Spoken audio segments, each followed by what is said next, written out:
On poursuit notre gros plan sur l'actualité israélienne avec désormais en studio le porte-parole de l'ambassade d'Israël à Paris. Bonjour Chen Feder. Bonjour Steve. Et merci d'être avec nous. Chen Feder, d'abord, comment est-ce que vous expliquez que malgré l'entrée de camions d'aide humanitaire, plus de 150 hier à Gaza, la distribution ne s'effectue toujours pas de manière efficace et que les centres de distribution humanitaire sont encore fermés aujourd'hui?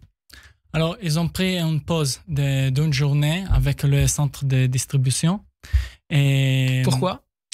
Pour améliorer l'infrastructure et des choses comme ça, pour faire des choses plus simples pour la population. Il faut garder dans la tête que c'est la première fois qu'il y a ce type d'aide humanitaire qui entre à Gaza. Alors, il y a des choses pratiques à améliorer.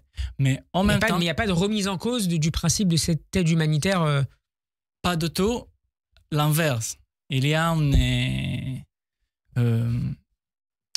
propagande très très forte de la part de Hamas de relayer l'information faux partout, médias français, médias américains, pour empêcher cette nouveau projet.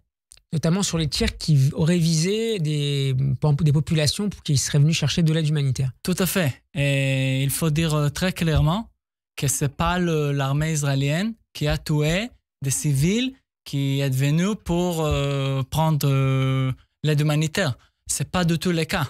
Mais il y a en même temps le ministère de la Santé de Gaza, qui est le Hamas. Il y a la défense civile de Gaza, qui est le Hamas. Et malheureusement, les journalistes, je dois dire entre guillemets journalistes, qui sont à Gaza aujourd'hui, ils travaillent avec ou soutiennent le discours, la parole de Hamas. Mais alors, du point de vue israélien, qui est à l'origine de ces tirs contre la population? Est-ce que vous avez déjà, j'imagine que l'enquête est en cours, mais... Tout à fait. Pour le moment, c'est pas assez clair si c'est des forces armées qui ont essayé de voler ou c'est des gens qui sont liés avec le Hamas. Je viens de discuter avec l'armée cet incident et c'est toujours en enquête et je ne veux pas distribuer des choses qui ne sont pas précises, mais quelque chose qui est très clair, qu'il y a vraiment une campagne de désinformation pour empêcher de cet effort. Pourquoi les Nations Unies et les ONG sur place refusent-elles toujours, selon vous, de collaborer avec cette fondation humanitaire pour Gaza? Leur raison d'être, c'est donner l'aide humanitaire et pour eux, la neutralité, ça veut dire si le Hamas gagne, c'est rien à voir avec eux. Et ça, pour nous, est le plus grand problème. Alors, il y a ce désaccord très fondamental entre nous et eux.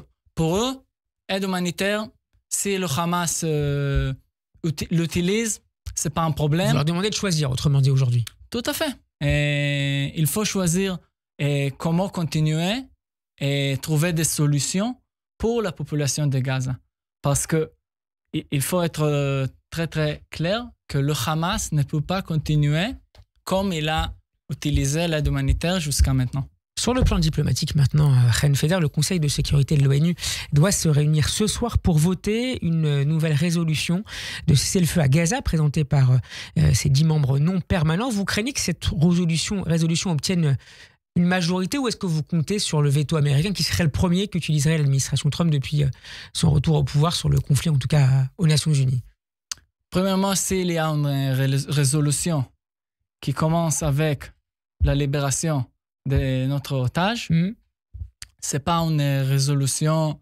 Il faut lire toute la résolution, mais si on met le chose le plus important sur la libération des otages. La libération des otages plutôt que le cessez-le-feu. Voilà. Parce que depuis le début, il y avait beaucoup d'acteurs internationaux qui ont demandé le cessez-le-feu. Et on continue à dire, nous sommes pour un cessez-le-feu, mais on ne peut pas cesser le feu avant on libère nos otages et avant on terminait avec la présence militaire de Hamas à Gaza. Merci beaucoup, Chen Feder, d'avoir été avec nous. Je rappelle que vous êtes le porte-parole de l'ambassade d'Israël à Paris. Bon après-midi à vous. Merci, Steve.